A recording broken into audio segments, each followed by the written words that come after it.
भारत और सिंगापुर के बीच रिश्तों में इन दिनों जबरदस्त गर्मजोशी देखने को मिल रही है। इस रणनीतिक दोस्ती को और मजबूती तब मिली जब प्रधानमंत्री नरेंद्र मोदी ने सिंगापुर के प्रधानमंत्री वोंग को भारत की आतंकवाद के खिलाफ लड़ाई में खुलकर समर्थन के लिए व्यक्तिगत रूप से धन्यवाद कहा। उन्होंने कहा कि पहलगाम में हालिया आतंकी हमले के बाद भारत द्वारा लॉन्च किए गए ऑपरेशन सिंदूर के संबंध में ये कूटनीतिक आदान प्रदान न सिर्फ भावनात्मक था बल्कि इसके राजनीतिक मायने भी काफी दूरगामी हैं। प्रधानमंत्री मोदी ने सिंगापुर के रुख को सच्चे मित्र की संवेदनशीलता और अंतर्राष्ट्रीय उत्तरदायित्व की मिसाल बताया। उन्होंने कहा कि आतंकवाद अब किसी एक देश की सदस्यता नहीं बल्कि वैश्विक मानवता पर हमला है और ऐसे में जो भी देश इस लड़ाई में साथ आते हैं वे केवल सहयोगी नहीं बल्कि रणनीतिक योद्धा हैं। मोदी ने सिंगापुर की सराहना करते हुए कहा कि ये देश हमेशा शांति, स्थिरता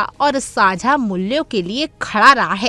खैर आपको बता दें कि ये मुलाकात केवल औपचारिकता नहीं थी। इस दौरान भारत और सिंगापुर के बीच बहुद्वीपीय सहयोग के नए आयामों को लेकर कई अहम घोषणाएं हुई। दोनों नेताओं ने ये स्पष्ट कर दिया कि अब रिश्ते केवल कूटनीतिक दस्तावेज तक सीमित नहीं रहेंगे बल्कि जमीन पर ठोस परिणाम देने वाले साझा कदम उठाए जाएंगे। सिंगापुर के प्रधानमंत्री वोंग 3 दिवसीय भारत दौरे पर हैं और ये यात्रा खास मौके पर हो रही है जब भारत और सिंगापुर के राजनीतिक संबंधों के 60 साल पूरे होने पर हैं। दोनों प्रधानमंत्रियों ने इस बात पर जोर दिया कि इस रिश्ते की नींव केवल व्यापार या सुरक्षा पर नहीं बल्कि साझा सांस्कृतिक मूल्यों, परस्पर सम्मान और जनता जनता के रिश्ते पर टिकी है। पीएम वोंग ने भी भारत को एक भरोसेमंद और रणनीतिक साझेदार बताया।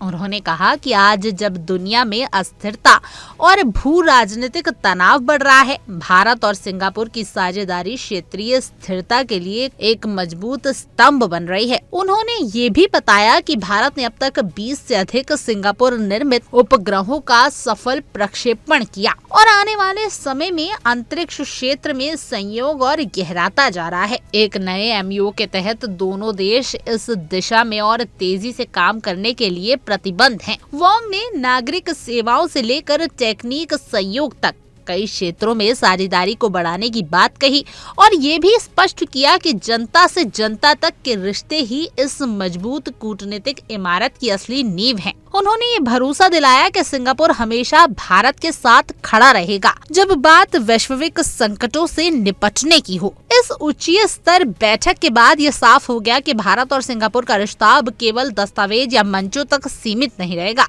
बल्कि एक एक्ट ईस्ट नीति की असली झलक पेश करेगा। कूटनीतिक हलकों में इस मुलाकात को भारत की विदेश नीति की एक बड़ी जीत माना जा रहा है, खासकर ऐसे समय में जब भारत आतंकवाद के खिलाफ अपनी नीति को वैश्विक समर्थन दिलाने में जुटा हुआ है। पीएम मोदी की ये कोशिश कि दुनिया भारत के पक्ष में मजबूती से खड़ी हो अब रंग लाती दिख रही है और सिंगापुर इसका ताजा उदाहरण है। तो साफ है राजनीति के इस खेल में भारत ने एक और अहम चाल चली है और इस बार उसके साथ खड़ा है सिंगापुर जैसा रणनीतिक मित्र। खैर आपकी इस पूरी खबर को जानने के बाद क्या कुछ राय है आप हमें कमेंट करें और जरूर बताएं और ऐसी तमाम देश और दुनिया की खबरों के लिए आप इंडिया डेली को सब्सक्राइब कर लीजिए।